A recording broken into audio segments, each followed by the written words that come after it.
रामायण की कहानी पाठ 10। सुग्रीव बाली का युद्ध, श्रीराम के द्वारा बाली का वध। सुग्रीव से मित्रता के पश्चात श्रीराम उनकी और बाली के बल और पराक्रम के बारे में पूछते हैं कि आप दोनों के बीच ऐसा क्या हुआ था, वे दोनों एक दूसरे के शत्रु बन गए और बलि की शक्ति क्या है, उसका रहस्य क्या है। तब सुग्रीव अपने तथा बाली के बीच स्नेह और शत्रुता के बारे में विस्तार से बताता है। सुग्रीव तथा बलि दोनों भाई थे। उनमें बाली इंद्रदेव का पुत्र था तथा सुग्रीव सूर्य देव के पुत्र थे। बाली दोनों भाइयों में बड़ा था तथा अधिक बलशाली था, जिस वजह से वह किष्किंधा नगरी का राजा बना था तथा उस समय सुग्रीव किष्किंधा नगरी के युवराज के रूप में थे।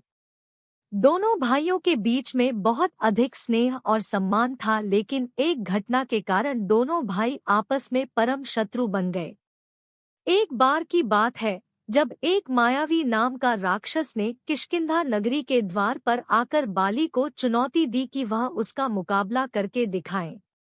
वह राक्षस ऐसा कई बार कर चुका था, इसलिए एक दिन जब उस राक्षस ने बाली को चुनौती दी तो बाली ने यह निश्चय कर लिया कि आज वह उस राक्षस को मार कर ही दम लेंगे।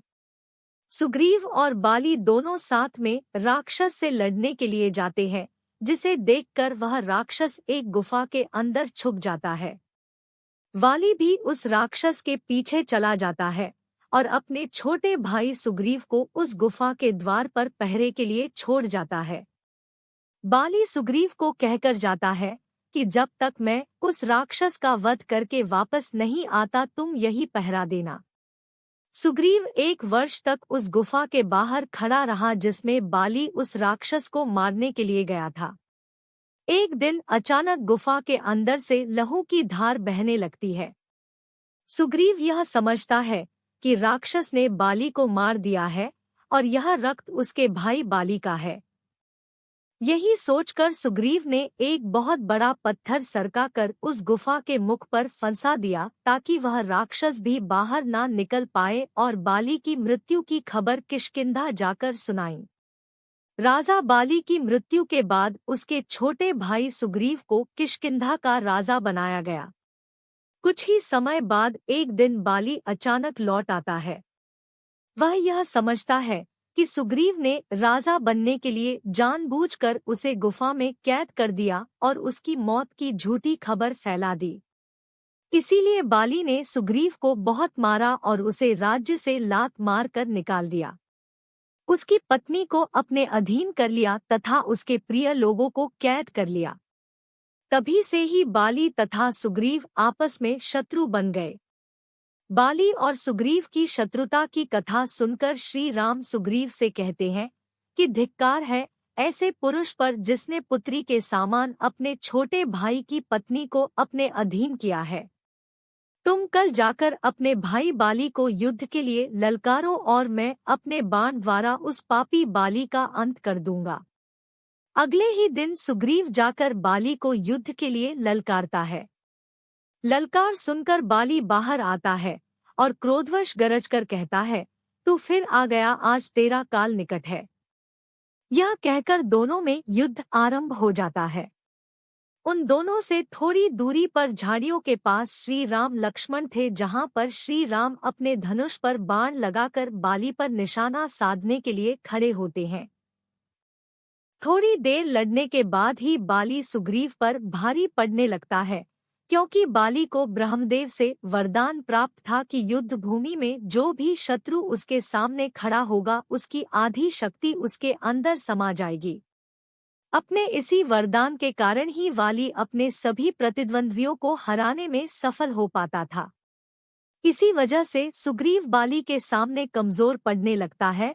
वह श्रीराम के बाली पर बाण चलाने की प्रतीक्षा कर रहा होता है, लेकिन वह देखता है कि श्रीराम ने बाली पर बाण नहीं चलाया और बाली उसे मारने ही वाला था कि मौका पाकर सुग्रीव अपनी जान छुड़ाकर वहां से भाग लेता है। बाली भी उसे धिक्कार कर वापस लौट जाता है। जब श्री राम लक्ष्मण सुग्रीव के पास उसका हाल जानने के लिए पहुंचते हैं, तब सुग्रीव श्रीराम से शिकायत करता है कि आपने मेरे साथ छल किया है। जब मैं बाली से युद्ध कर रहा था तब आपने बाण क्यों नहीं चलाया? यदि मैं थोड़ी देर और उसके साथ लड़ता तो अपने प्राणों से हाथ धो बैठता।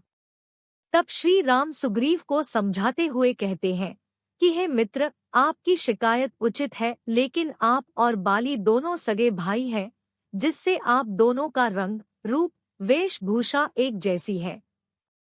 इसीलिए मैं आप में और बाली में भेद नहीं कर पाया, और इसी भय के कारण कि कहीं मेरा बाण बाली के स्थान पर आपको ना लग जाए, तो मैंने बाण नहीं चलाया।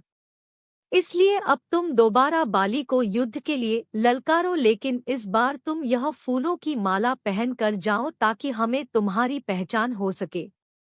कुछ ही समय बाद सुग्रीव बाली के दरबार पर जाकर उसे फिर से ललकारने लगता है। सुग्रीव की ललकार सुनकर वाली आग बबूला होकर निकलता है और बोलता है, आज तुझे मेरे हाथों से कोई नहीं बचा सकता। दोनों में फिर से युद्ध शुरू हो जाता है। जैसा कि विदित है कि बाली बलाबल में सुग्रीव से कहीं अधिक था, इसलिए वह फिर सुग्रीव पर भारी पड़ने लगता है। जब बाली अपने गधा के प्रहार से सुग्रीव का अंत करने ही वाला था कि श्री राम अपना बाण बाली पर चला देते हैं। बाण लगते हैं, बाली वहीं पर गिर जाता है और चिल्लाने लगता है कि मेरे साथ छल हुआ है। कौन है वह कायर जिसने छुपकर यह पाप किया है? मेरे सामने आए। तब श्री राम लक्ष्मण वाली के सामने जाते हैं, जिन्हें देखकर बाली उनसे शिकायत करता है कि तुमने छुपकर मुझ पर बाण चलाया है, तुमने मेरे साथ अन्याय किया है।